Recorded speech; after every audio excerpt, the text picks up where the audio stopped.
Hi guys, welcome back to another video. And I got a new car, so I thought it was time to show you. First I'm going to show the new car, and then I'm gonna give you guys some updates about last year. So let's go.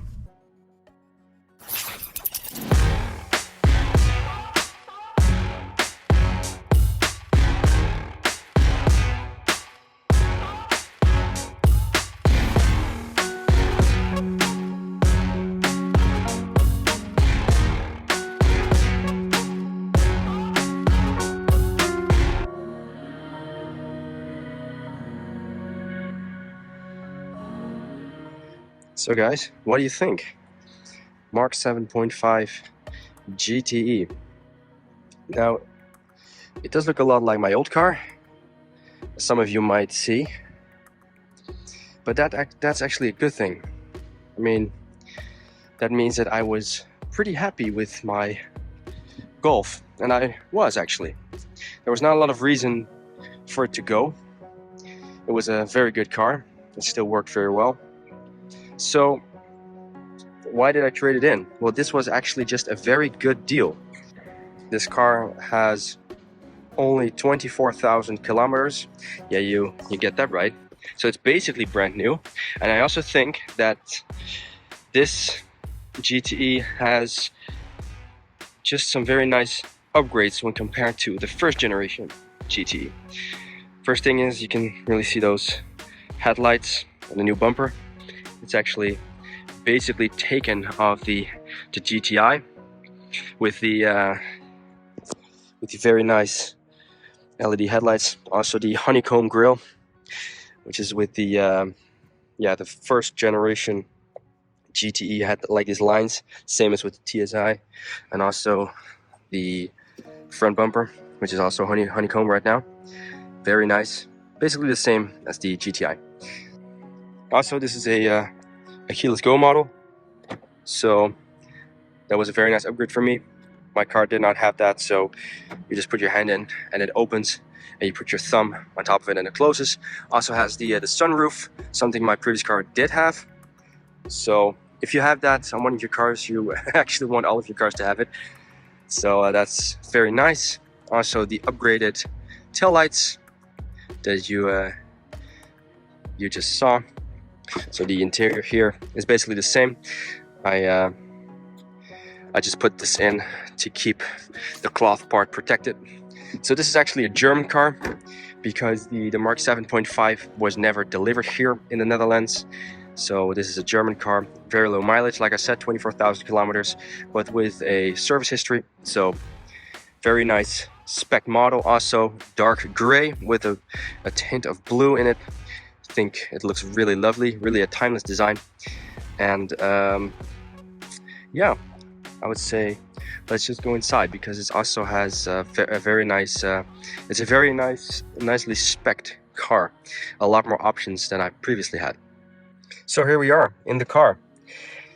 So as you can see, it's basically, when compared to my old Mark 7 GTE, it's quite a nice upgrade.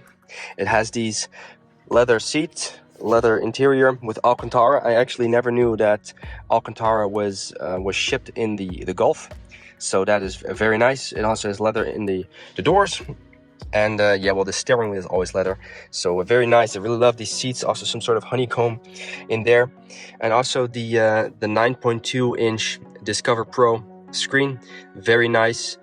Has factory CarPlay. It's also pretty snappy, so it's pretty responsive. And also the active info display, which is also pretty cool when compared to the old Mark 7 analog gauges. And what I think is really nice about this is, let's just start it up here, put on the brake. Let's see if it doesn't play the music right away. And then yeah, it basically it gives you all of the information in the screen here.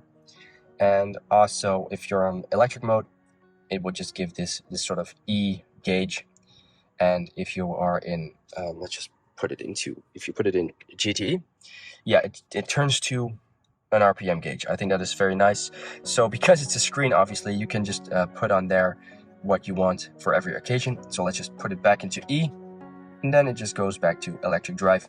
There are quite a lot of information, quite a lot of things you can put here. Navigation is pretty nice. I'm not sure if it works together with the CarPlay though, but yeah, I think it's very cool that they did this. Also, you can just change the gauges like this to see what sort of information you can have. I like to have it on classic, not too much information. Audio, phone, yeah, well, basically the regular stuff. There. Okay, so what does this car also have? It has quite a lot more options than my previous Golf. It has, you could have seen it in the bumper, it has adaptive cruise control, which basically adapts your speed when driving on cruise control. It goes yeah, until you're standing still. That's very nice. So if you're in a traffic or in a traffic jam, something like that, it would just work until you're standing still. And when you're standing still and you want to go again, you either press the throttle or the resume, hold the resume or something like that, and it would just take off again. Very nice. Also, this car has the blind spot sensor, so it has like a little light there on the mirror that will blink left and right if something is in your blind spot. Very nice. Also, it has this mirror that is basically without the edge. Not sure what you would call it, but normally it has like this very thick border, and now this is borderless. Yes, I think that's the name. Very nice. Also, automatic mirror, and also it has lane assist. So whenever you're driving, you can see it right there, the orange thing, which means it is there, but it's not active. And when you're driving and you turn on the cruise control, it will. I'm not sure if cruise control has to be on. Good, something to test out. It will turn green, and then whenever you get outside of your lane, it will basically turn. It will steer by itself back into your lane. That's very nice. So what I'm gonna do is I'm gonna obviously I'm pretty eager to what you think about the car, and I don't have any plans for this yet because the car is so fresh and it's bone stock. What I'm going to do is I'm going to put the GoPro onto my head, and then I can also put the phone down and show you guys CarPlay. That is very nice. And then we're going to have a drive with this car. Okay guys, so we're off in the new car.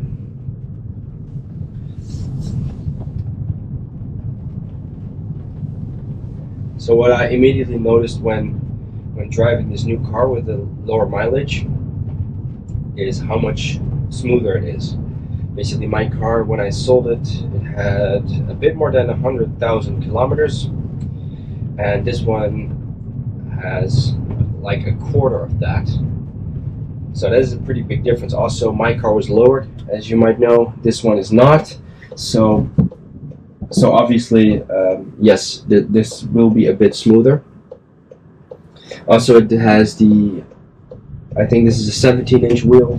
I had the 19-inch Pretoria wheel on it, which was a very nice wheel. But also, because this is a 17-inch, this is a lot more. It has a bit more cushion, so it's smoother. And as you can see right here, I connected my phone with CarPlay. My phone is in here with the cable.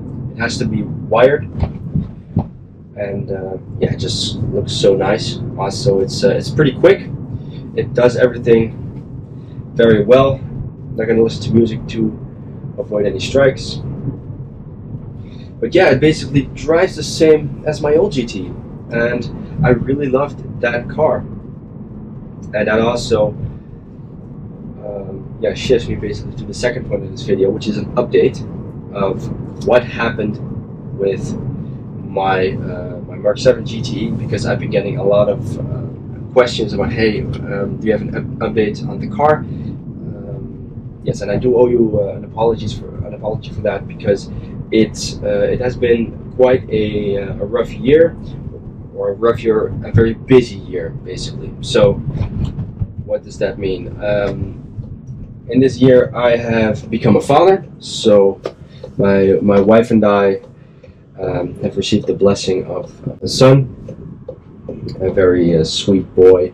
But as you know or might not know, first kid takes quite a bit of your time.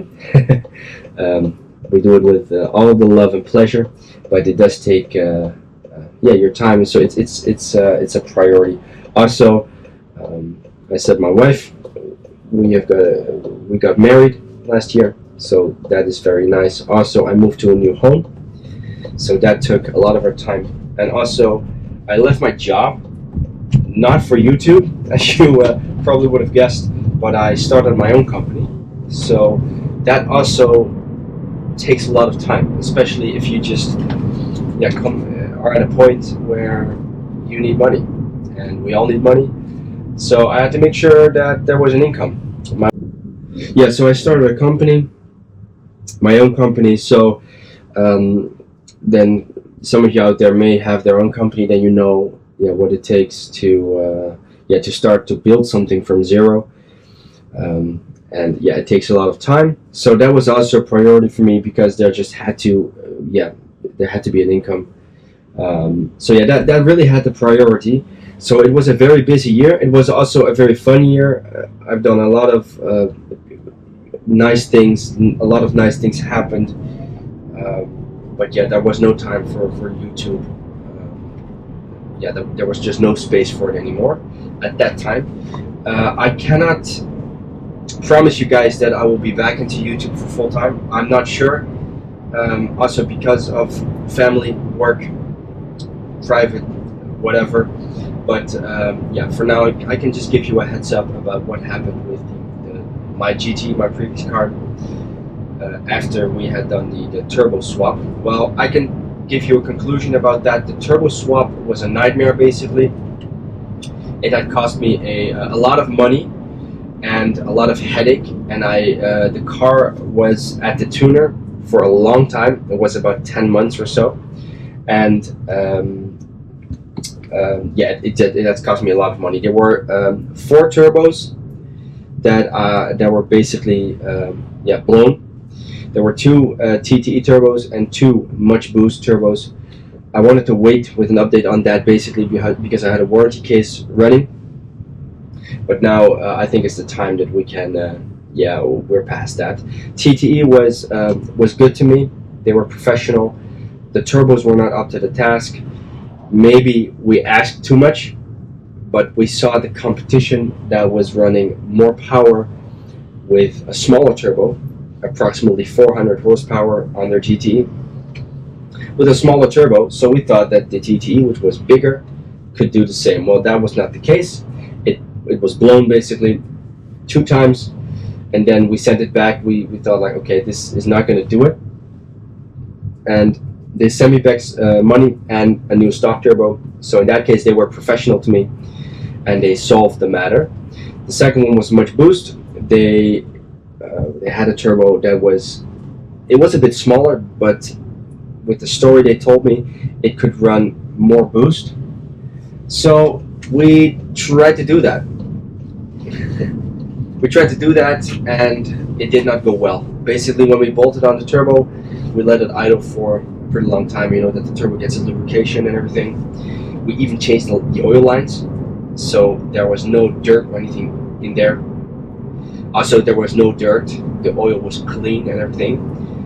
And but basically, one run was enough to destroy that turbo.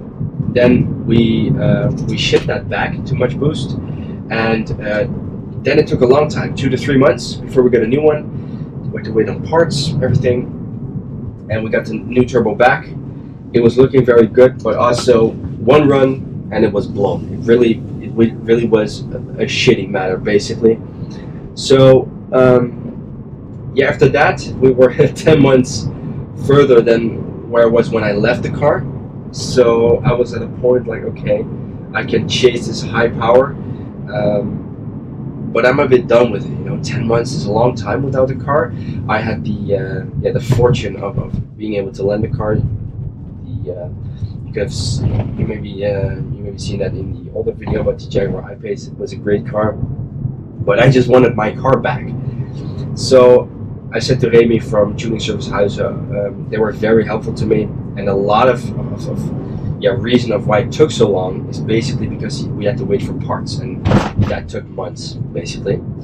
So he understood, and then I had the new turbo from GTE, so I just said like, okay, we're gonna put the stock turbo back on the new one, and I'm just gonna drive it, just put a good stage 1 tune on it, and be done with it. I'm done with the project. So yeah, that's what we did. I got the car back, and I just drove it. Just drove it like I normally would. No more videos because, like I said, other priorities at that time.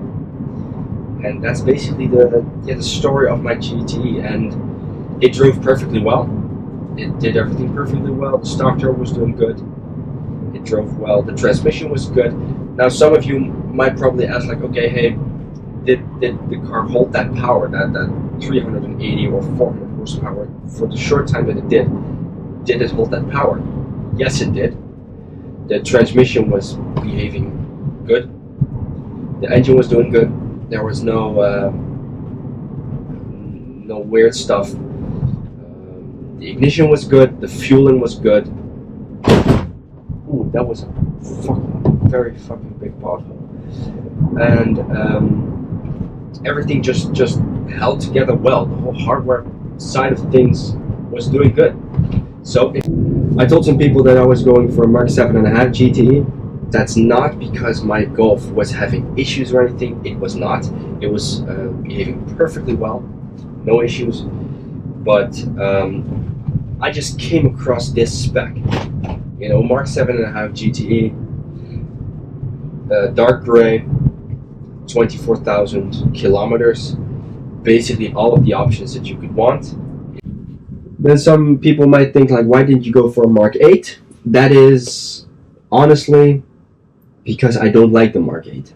I think the car doesn't look good. I also think the interior doesn't look good at all. It has like all of these touch buttons, one touch screen, touch display for everything, and it even has touch for the AC. And also it has like these sort of haptic touch buttons on the steering wheel. And Volkswagen, they know that it was a bad choice because with the Mark 8.5, so the facelift, they switched back to the traditional buttons. So that's not a good choice. Well, I could have told them that from the start, but you know what? It happened. I don't like the Mark 8. So if you're asking me like, hey, Mark 7.5 or Mark 8, both with the same mileage, I would take the Mark 7.5 every day of the week. I know that's personal preference, but I do like the Mark 7 a lot more. I think it's something that some people call peak golf, so you get the most golf for the money, even though they tend to get quite expensive these days. But I think it's the best package you can have. Also with the buttons here, they're just physical buttons. You can do that while keeping your eyes on the road. Also, this screen, it does have touch control. With the CarPlay, I pretty much 99% of the time I use CarPlay, so I'm getting used to the touch. But this one is the screen here. It used to have buttons, in the old GTE, but now it's touch. I have to get used to it a bit, but I don't use this button at all. And the active info display is nice because it doesn't have any buttons at all. You just receive information from it. So I think that fits perfectly. And the rest of the car is just buttons. Pretty much like I wanted to. So about mods, I'm not sure what I'm gonna do. There's a very high chance that I'm gonna do a stage 1 tune on it, because when I drove this for the first time, I also tried GTE mode, and the car's not slow at all, but the start-stop system, I cannot get used to that. It just feels like I'm torturing the engine, because if you just give it throttle, it will turn off right after that. It just doesn't feel good. So I want to have the start-stop disabled. I also want to have the electric motor running full power when in GTE mode, which it doesn't stock. In stock, it's just running about 50% of the power. With the stage 1 tune, that can be de-restrict to 100%, and then you will receive about 50 horsepower, and you haven't even touched the TSI engine at all. If you also do the TSI engine, you can get between 280 and 300 horsepower, depending on octane, how far you're willing to go, stuff like that. So yeah, that's something that's basically bound to happen. Also, sorry for that. Also, the ride is very comfy, like I said before, but the car is very high, and also the wheels are pretty much in its wheel arches. Yeah, you can see it's basically steering itself. I think it's very nice. It just does it. Pretty nice. The wheels are very much inside the wheel wells, so I would like some spacers. I would actually love that. Yeah, like I said, my apologies for not giving an update in such a long time. If you have any questions, yeah, let me know what you think of the car. If you have any ideas for mods, whatever, yeah, just put it in the comments down below. Don't forget to subscribe, and I'll see you guys in the future.